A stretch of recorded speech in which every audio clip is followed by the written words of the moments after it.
আমি বাড়ির বড় বউ হয়েও ছোট বউয়ের পায়ে ধরে বোন বলে কান্না করে বলছিলাম যে আমাকে আর মারিস না বোন, প্রয়োজনে আমাকে বাড়ি থেকে বের করে দেন, তবুও এই অন্যায়টা আমার সাথে কইরেন না।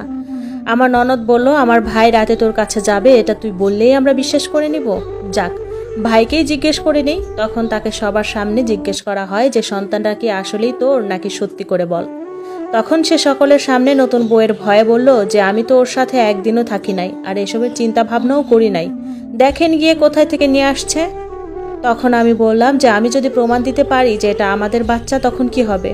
এটা কেন বললাম, তাই ওর দ্বিতীয় স্ত্রী আমায় এক থাপ্পড়ে সোফার ওপর ফেলে দেয়, সাথে সাথে ঠোঁটটা কেটে যায় আমার। এটাও বলে যে আজকে আমার সাথে হসপিটালে গিয়ে আবর্ষণ করে নিবি, না হয় তোর কপালের দুঃখের কোনো সীমা থাকবে না। কিন্তু আমার শাশুড়ি মনে হয় ওনার ছেলের চোখ মুখ দেখে কিছুটা আন্দাজ করতে পেরেছে, তাই বলল যে ঠিক আছে, এই পাপি মেয়েটার কথা চিন্তা করে আমি আর কিছু করলাম না, তবে এই বান্দির বাচ্চাটা ওর ছেলে মেয়েকে পেটে নিয়েই আমার বাড়ির সমস্ত কাজ করবে, এটাই হবে ওর শাস্তি।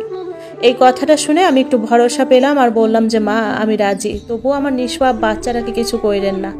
কিন্তু তখন আমি আসল কাহিনীটা জানতাম না। আসল কাহিনীটা হলো, আমার শাশুড়ি আর আমার সতীন ঠিক করেছে আমার বাচ্চা ভূমিষ্ঠ হলেই তারা বিক্রি করে দিবে। কিন্তু একদিন আমি 6 মাসকালীন আমার শাশুড়ির রুম মুছতে গিয়ে কথাটা শুনতে পেয়ে আর কান্না ধরে রাখতে পারিনি, তাদের সামনেই চোখের পানি চলে আসলো।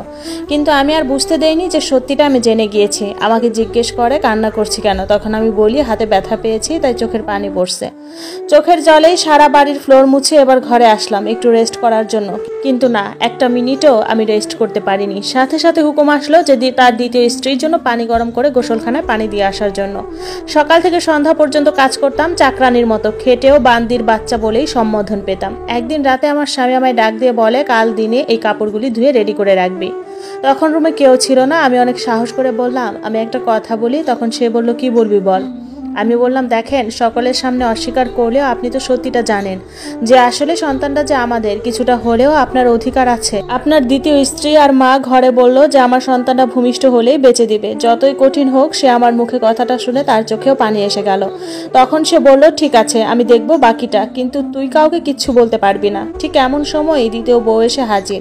মেয়ে মানুষের মন এত পাষাণ হয় কিভাবে আমি জানি না। আমাকে এই ঘরে দেখে সে বলল, নেক্সট টাইম আমার স্বামীর ঘরে কখনো তুই আসলে তোর পেটে ইচ্ছে মতো লাথি দিয়ে তোর নষ্টামির ফল আমি বের করব, মনে রাখিস। বেরিয়ে আসলাম। নিজের ঘরে এসে অনেক কান্না করলাম। মনে মনে ভাবছি, বাবার ঘরে আগে কষ্টই করে আসছি, আর এখন স্বামীর ঘরেও তো আর কষ্টের সীমাই নেই। শুনেছি প্রথম সন্তানের সময় মেয়েরা বাবার বাড়িতেই থাকে, আর আমার বেলায় এসব তো দূরের কথা, কোনো বেলায় ভাতও পেতাম না। কষ্টে কষ্টে দিন কেটে যাচ্ছে।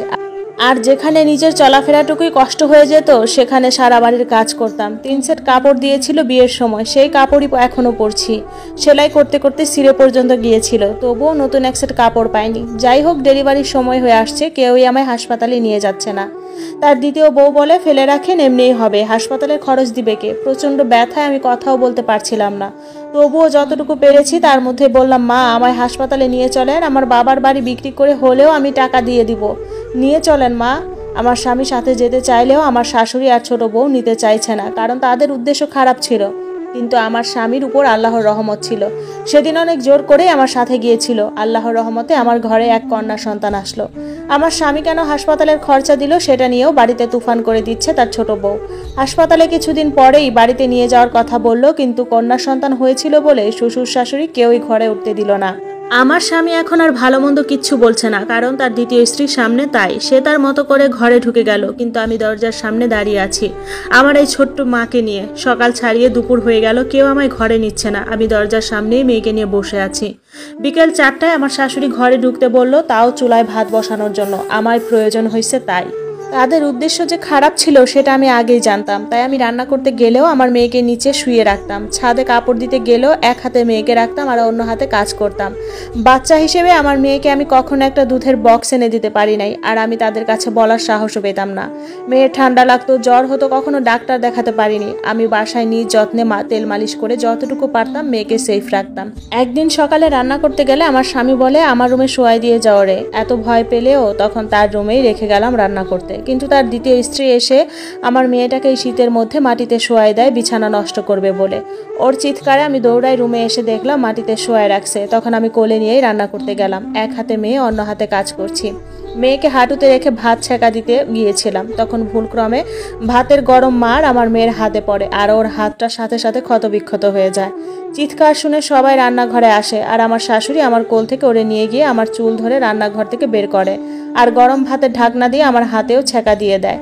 যদিও আমি অনেকবার বলেছি মা আমি ইচ্ছে করে কখনো ওর হাতে মার ফেলতাম না, ভুল করে ওর হাতে পড়ে গেছে, কিন্তু তারা তা শুনে নাই, সুযোগটা কাজে লাগিয়ে দেয়। গরিব ছিলাম বলে শ্বশুর বাড়িতে কম অত্যাচারিত হইনি আমি, শেষ পর্যন্ত হাতিয়ার হিসেবে তারা আমার মেয়েকে ব্যবহার করতে চাইল। কষ্টে কষ্টে মেয়েটাও আমার বড় হয়ে গেল। আমার স্বামীকে তার দ্বিতীয় স্ত্রী কখনো আমার মেয়েকে বাবা ডাকতে দিল না। ছোট থেকে ওর মাথায় এটা ঢুকানো হয়েছে যে ওর বাবাকে সেটা কেউই জানে না।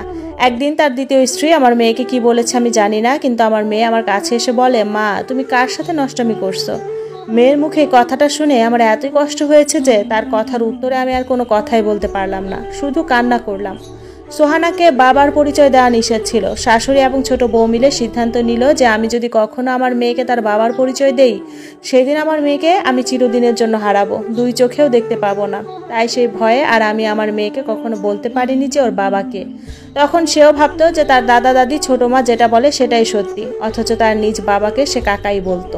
তারা 6-7 জন মিলে আমার মেয়েকে একই কথা বললে আমার একজনেরটা বিশ্বাস না করার কথাই ছিল। সতীন নামক অমানুষটাকে সে ছোট মা বলতো। তারা সবগুলো অমানুষ আমার মেয়েকে এমনভাবে গড়ে তুলেছে যে আমার মেয়ে একদিন ডাইনিংয়ে সকলের সামনে বলে, বড় মায়ের সাথে এক টেবিলে খাবো না, বড় মাকে ভালো দেখা যায় না। যদিও সবাই হেসে উঠলো, কিন্তু আমি শুধুই কান্না করলাম। যে মেয়ের জন্য এতটা কষ্ট করলাম সে মেয়ে আজ আমায় এত বড় একটা কথা বলল।